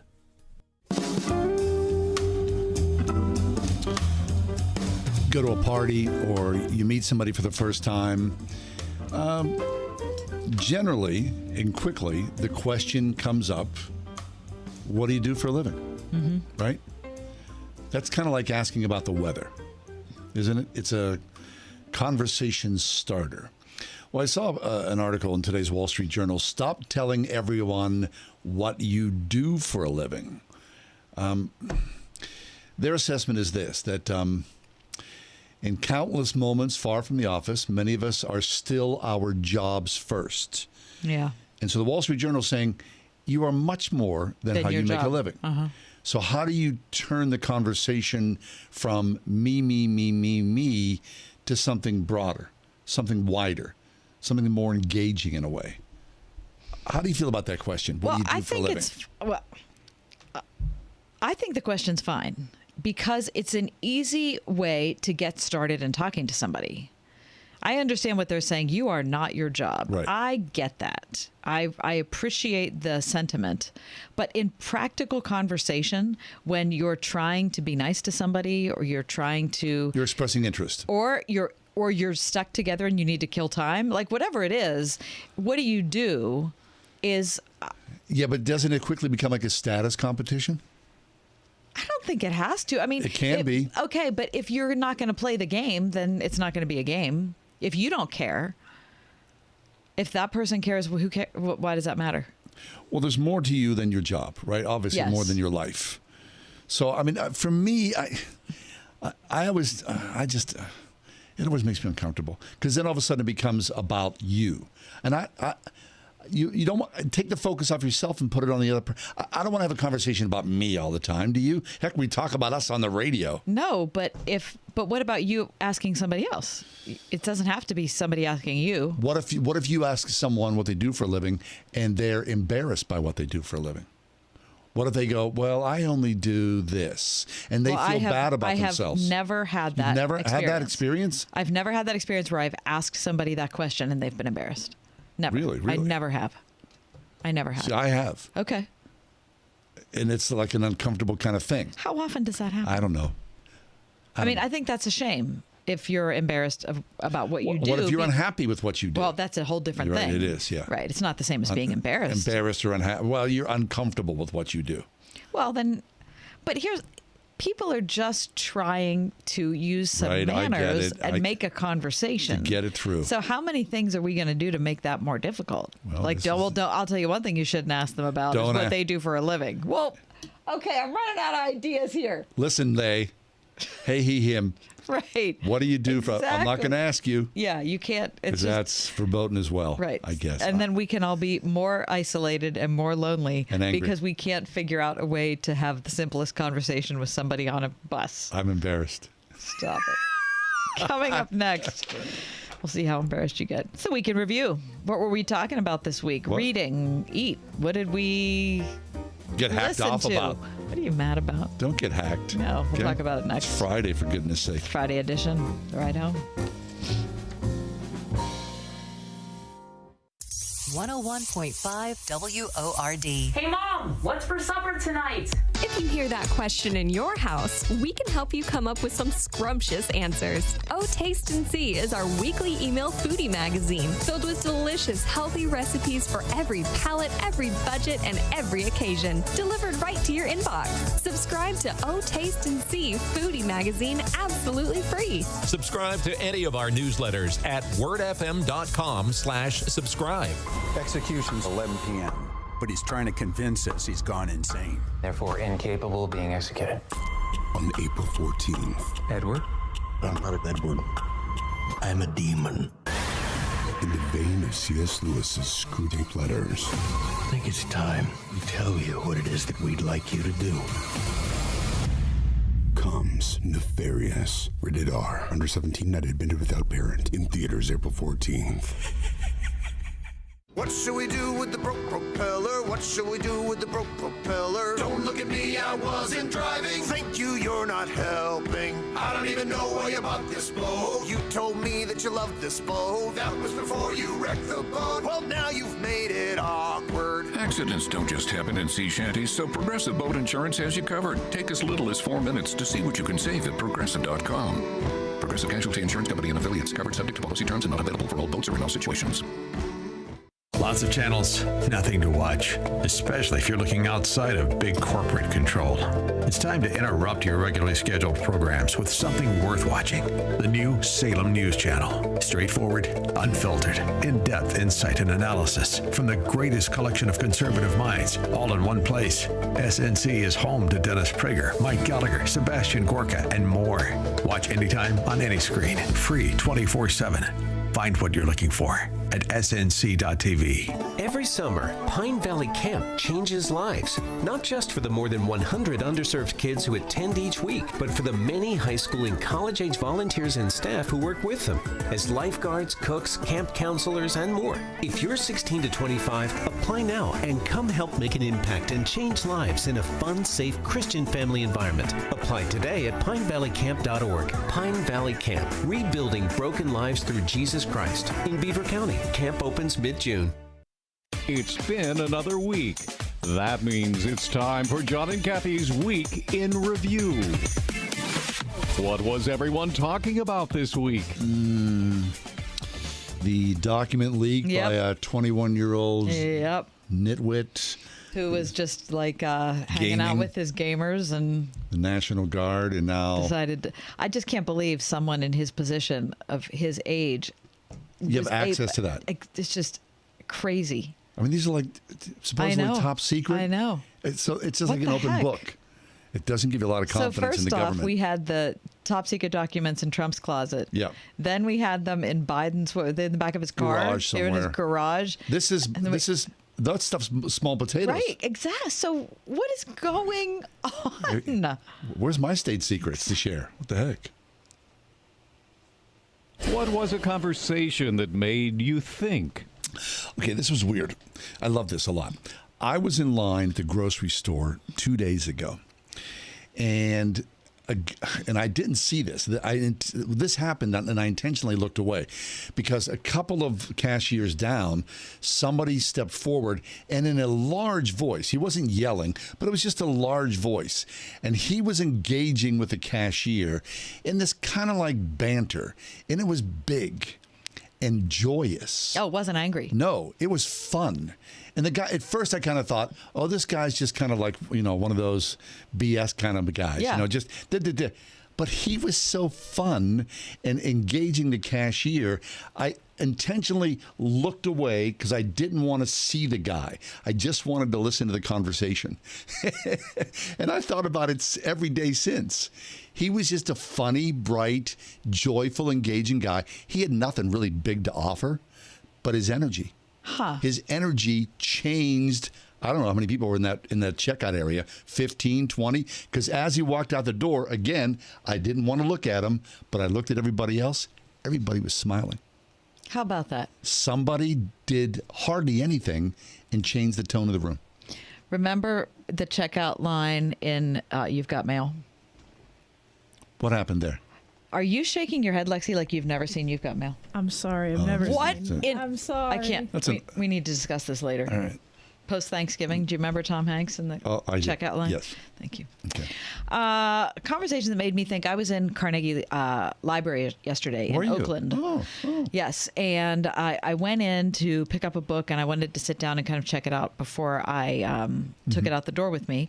And behind me, there were two males who were having a conversation. Oh. Now, it was similar to you. I didn't see what they looked like because they were behind me. But they were debating the meaning of life is what they were debating. And college students. I would say that they were PhD level students. Okay, so it was a deep conversation. It was a deep conversation, and they were not in agreement. Okay. And I was there for maybe 45 minutes, and I was trying to read my book, but then I kept listening to what they were saying because it was too interesting. And it really made me think, because they were discussing things like how hard it is to, like, where did political polarization come from? It's hard to figure out when it started, and the kinds of things that contribute to it, and the kinds of things that make us angry, the kinds of things that make us dissatisfied with life. They talked about the person of Jesus. They talked about, one of the guys was like, well, I think, Jesus could have said whatever, but what we're reading is the interpretation of the dudes around him. And he said, I'd rather know what Jesus meant, not what like 4 of his friends thought. So they were talking about New Testament documents. They were talking about, the identity. Anyway, they were, as I said, not in agreement, but they were deeply involved in the conversation. And it was healthy. Yes. It was smart. It was honest. It was nothing like what you see on Twitter or whatever, if you're on Reddit or Facebook or whatever. It was nothing like that. It was just 2 people actually interested in what the other person had to say. And it was wonderful. This is interesting. So what you went through, and kind of what I went through as well. I had a friend, this guy Larry, he lived in Manhattan with me. He would say, he would call it AED, active eavesdropping. Oh, yeah. He said, I got some good AED today on the subway. I got some great AED. I'm like, what's up with that? Yeah. But don't you love to hear stuff like that? I really do. Total strangers. You have no idea where they're coming from, and you hear a conversation, and you're not being, infringing on their privacy. They're just talking out loud. In the library. Interesting. What are you reading? I finished reading Surrender by Bono. God bless you. How many hours? 20. Chewy. Okay. Easter week, I read the Gospel of John multiple times. Multiple times. Awesome. Yeah. And it's the Gospel of John. Yeah, it's pretty good. Of course. It's pretty good. Enough said. Okay. What did you eat? An Easter feast. I mean, and then I've been eating leftovers. We had this beautiful piece of beef. It was the heart. It was the fillet of the beef. And we only touched a little bit of it on Easter. So all throughout this week, my kid doesn't want, I don't want to eat that. My wife and I were like cutting little thin as the week went on. We finished it last night, along with mushrooms, which is outstanding, some green bean kind of thing she had, and some vinaigrettes. And scalloped potatoes. I think I ate that 4 times this week. Oh, my gosh. Delish. You?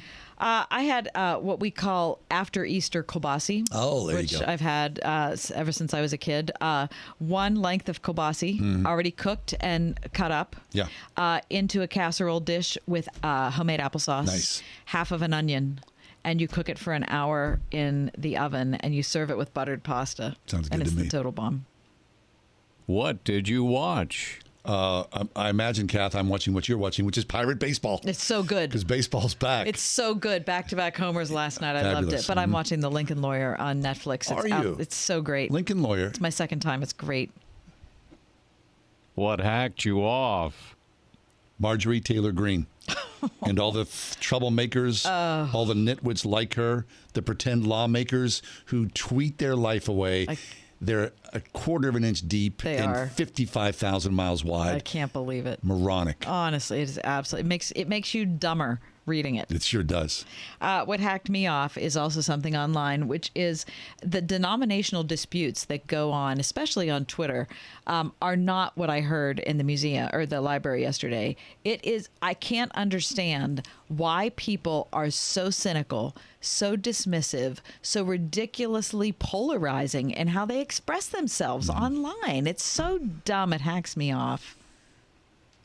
What was the best news you heard this week? That would be Christ is risen. Exactly. It's the best news, Risen right? indeed. Yeah. What have you been listening to? Oh, Monday night, I'm seeing them live. Here we are. You got the same thing. I'm seeing them live. Okay, here's me.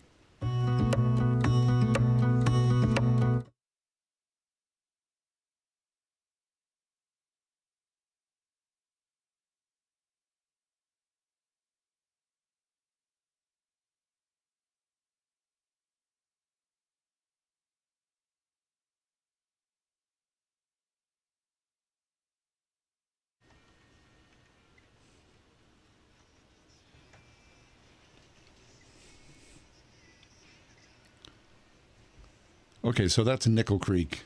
They're at the Byham Theater Monday night. New album out. It's so good. It's a brother and a sister. And somebody else. They've been together for forever. Like 1989.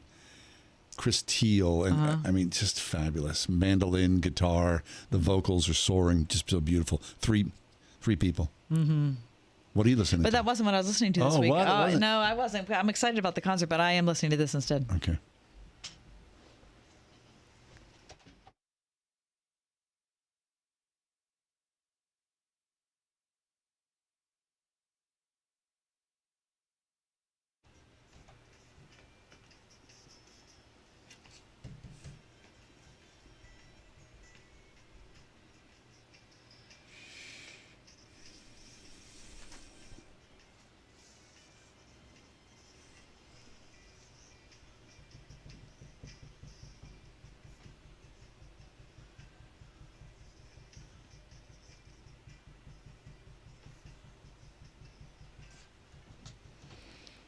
Kirk Franklin. Yeah. I mean, that voice, you know that voice right away. Oh, my God. Kirk Franklin. Like to see him in concert, wouldn't you? Yeah.